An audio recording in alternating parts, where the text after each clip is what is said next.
Famous story channel में आपका स्वागत है। आइए आज हम सुनाते हैं मुंशी प्रेमचंद की कहानी ठाकुर का कुआं। जोखू ने लोटा मुंह से लगाया तो पानी में सख्त बदबू आई। गंगी से बोला, यह कैसा पानी है? मारे बास के पिया नहीं जाता, गला सूखा जा रहा है और तू सड़ा पानी पिलाई देती है। गंगी प्रतिदिन शाम पानी भर लिया करती थी। कुआं दूर था, बार बार जाना मुश्किल था। कल वो पानी लाई तो उसमें बिल्कुल भी बू न थी। आज पानी में बदबू कैसी? लोटा नाक से लगाया तो सचमुच बदबू थी। जरूर कोई जानवर कुएं में गिरकर मर गया होगा, मगर दूसरा पानी आवे कहां से? ठाकुर के कुएं पर कौन चढ़ने देगा? दूर से लोग डांट बताएंगे, साहू का कुआं गांव के उस सिरे पर है, परंतु वहां भी कौन पानी भरने देगा? कोई तीसरा कुआं गांव में है नहीं। जोखू कई दिन से बीमार है। कुछ देर तक तो प्यास रोके चुप पड़ा रहा, फिर बोला, अब तो मारे प्यास के रहा नहीं जाता, ला थोड़ा पानी नाक बंद करके पी लूं। गंगी ने पानी न दिया। खराब पानी से बीमारी बढ़ जाएगी इतना जानती थी, परंतु यह न जानती थी कि पानी को उबाल देने से उसकी खराबी जाती रहती है। बोली, यह पानी कैसे पियोगे? न जाने कौन जानवर मरा है। कुएं से मैं दूसरा पानी लाई देती हूँ। जोखू ने आश्चर्य से उसकी ओर देखा। पानी कहाँ से लाएंगे?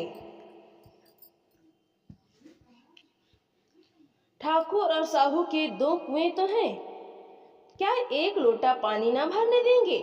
हाथ पांव तुड़वाएगी और कुछ ना होगा। बैठ चुपके से, ब्रह्म देवता आशीर्वाद देंगे। ठाकुर लाठी मारेंगे, साहू जी एक के 5 लेंगे। गरीबों का दर्द कौन समझता है? हम तो मर भी जाते हैं तो कोई द्वार पर झांकने नहीं आता। कंधा देना तो बड़ी बात है, ऐसे लोग कुएं से पानी भरने देंगे? इन शब्दों में कड़वा सत्य था। गंगी क्या जवाब देती, किंतु उसने वो बदबूदार पानी पीने को न दिया। रात के 9 बजे थे। थके मांदे मजदूर तो सो चुके थे।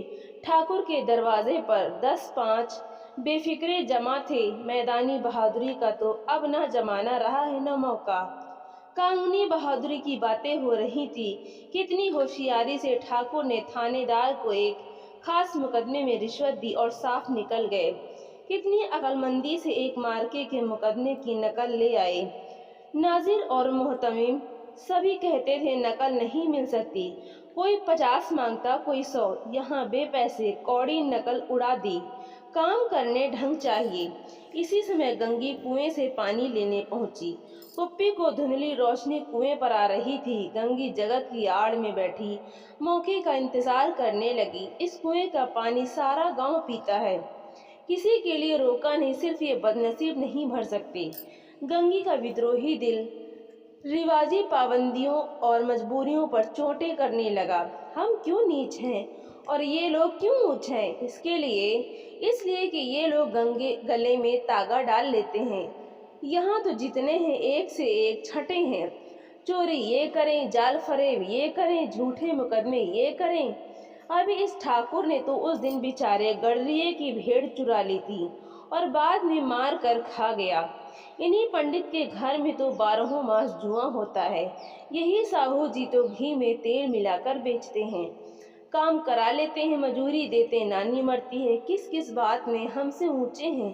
हम गली गली चिल्लाते नहीं कि हम ऊंचे हैं, हम ऊंचे हैं। कभी गांव में आ जाती हूँ तो रस भरी आंख से देखने लगते हैं, जैसे सबकी छाती पर सांप लौटने लगता है।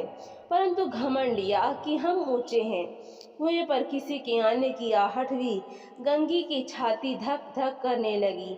कहीं देख लें तो गजब हो जाए, एक लात भी तो नीचे न पड़े। उसने घड़ा और रस्सी उठा ली और झुककर चलती हुई एक वृक्ष के अंधेरे साए में जा खड़ी हुई। कब उन लोगों को दया आती है किसी पर?